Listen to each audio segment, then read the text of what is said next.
Надо его было нанять в повара. У него официанты есть, а у меня до сих пор официанта даже нету.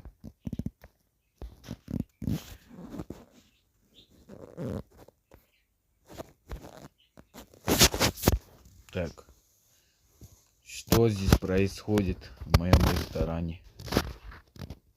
Ничего. Конечно же, у меня нету официанта, здесь все будет стоять, потому что официанта нету. Я здесь должен быть как шеф-повар, потом должен быть официант, а потом должен быть так.